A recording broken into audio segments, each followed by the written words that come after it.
Go. Okay, so here we are back at machine 13. Once again, we're on the temperature page.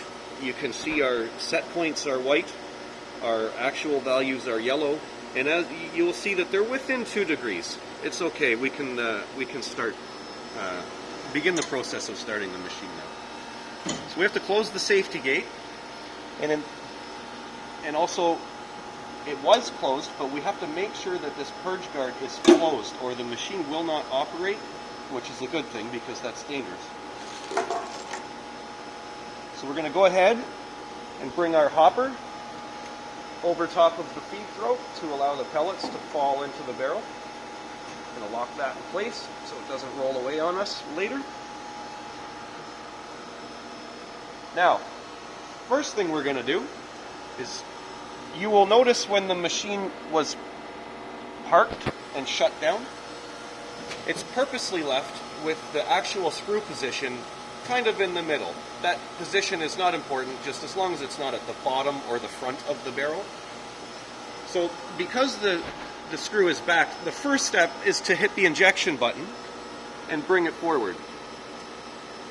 Now I'm going to take you, you'll see that the indicator now is fully forward, which means the screw is at the forwardmost position.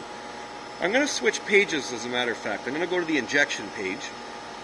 On the injection page, you'll see on the top right, the screw, this value here, is the actual position of the screw at any given time. And as you just saw, we moved the screw all the way forward, and maximum forward position is 0. So we're going to go ahead and hit screw rotate, and this is going to start to load the pellets into the screw. I'm just going to pull this out of the way so we can see the nozzle. And as you can see, the material is extruding out of the nozzle.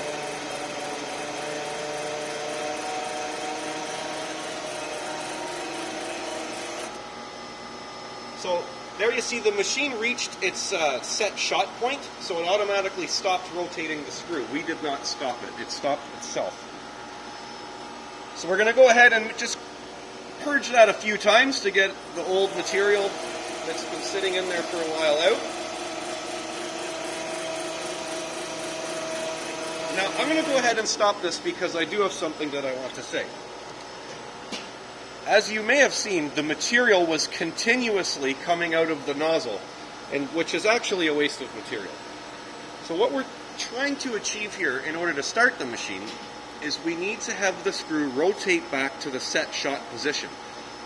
Sometimes, with certain materials, the screw will just stay in the most forward position and rotate and never go back and just continuously extrude material. In a case like that, what we will do, we'll come over to this injection page, and you'll see at the bottom right-hand corner here, second from the bottom, charge back pressure on.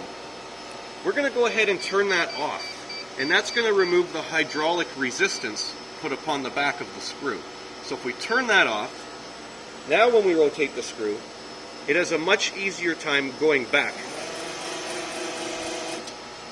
So just as you can see, it reached the shot size very quickly. So now we're going to suck it back. We're going to turn this back pressure value back on. Swing this guy out of the way. Open the purge guard. Clear away the material.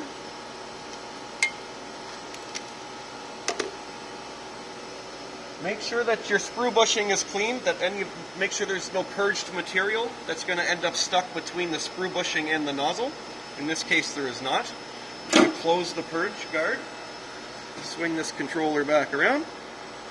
We're going to go ahead and bring the injection unit forward. Now you will note, and I will back it up and show you again, I can back this up and bring it ahead again. That light must come on that switch, or the machine will not run. So if that light does not come on, I have seen occasions where this has been bumped. So we're just going to go adjust it, lock it down. That is the correct situation. The light has to be on or the machine will not run.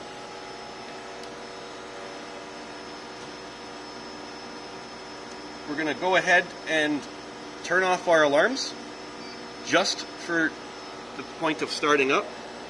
This is what we call the cushion alarm. In this machine, the terminology is nozzle check, but we call it a cushion alarm. I'm going to switch that off. We're going to hit Shift, Product. We need to go to the product page, F4.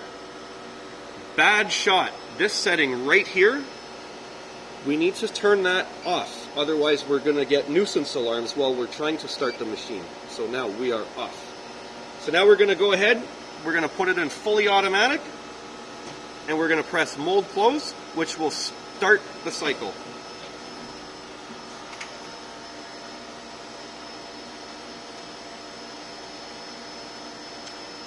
While that's injecting, we're going to put our red bin underneath to collect what are going to be scrap parts. Now, here's something important to note. With this particular machine and this particular robot, if the robot is not running, the machine, while in auto, will not start the next cycle unless you press mold close.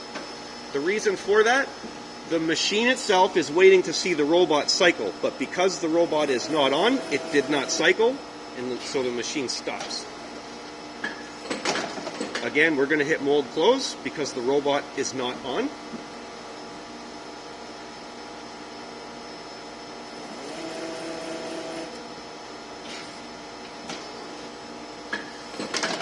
And once more. So now we're at the point where we would like to turn the robot on. But for one reason or another, this robot is very particular about when in the cycle you turn it on. You can't just turn it on at any point. We have to wait until the mold opens, ejects the parts, and begins to close. While the mold is closing is when you can switch the robot on. You cannot switch it on after the mold closed, and you cannot switch it on before the parts eject, or you will have an alarm condition. So we're going to go ahead. This is the robot controller. I have not started anything yet, and I want to point out that this start button here is the one that we're going to use. The one on the bottom left corner to turn it on. Before I do that, I want to mention that as a safety precaution, this robot requires you to press the start button twice. It's a safety feature, I suppose, in case you bumped into it. So it's like, you press it once and it wants to know, are you sure? So you press it again and then it starts. So when the mold opens and ejects the parts on the next cycle, we're going to go ahead and do that. So mold opens, parts eject, start, mold close.